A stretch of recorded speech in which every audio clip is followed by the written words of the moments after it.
Matematik tingkatan 3 bab 1 indeks. Okey. Permudahkan yang berikut. Okey, salin balik 2 4 3 darab dengan 3 mn 4 kuasa 2 dengan 12 m7 n 12. Sekarang ni kita kena faham nombor kuasa di luar kita kena darab satu per satu dengan nombor di dalam. Okey, kuasa di luar darab 1 per 1. 2, 1 darab dengan 3. M, 2 darab dengan 3. N, 4 darab dengan 3. Darab dengan 3, 1 darab 2. M, 1 darab 2. N, 4 darab 2.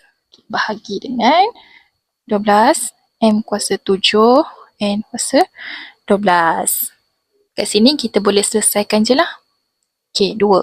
1 darab 3 akan dapat 3. M. 2 darab 3 akan dapat 6. N. 4 darab 3 akan dapat 12. Darab dengan 3. 1 darab 2 akan dapat 2. M. 1 darab 2 akan dapat 2. N. 4 darab 2 akan dapat 8. Bahagi dengan 12. M kuasa 7. N kuasa 12. Alright. Kalau kita tengok nombor ini, kita boleh selesaikan lah. Kita buat sebelah sini. 2 kuasa 3 akan dapat 8. M kuasa 6. N kuasa 12. Darab dengan 3 kuasa 2 akan dapat 9. M kuasa 2. N kuasa 8. Bahagi dengan 12. M kuasa 7. N kuasa 12. Sekarang ni kita tengok nombor ini kita boleh selesaikan dulu. Okey, jadi 8 darab 9 bahagi dengan 12. Okey, untuk huruf ni, untuk huruf kita boleh menggunakan hukum indeks. Apakah hukum indeks itu? Iaitu AM darab dengan AN, kita akan dapat AM tambah N.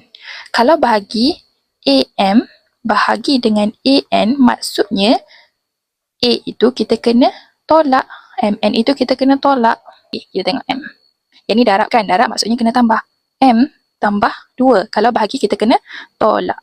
Okey. Untuk N, 12. Darab kita kena tambah. Bahagi kena tolak. Okey.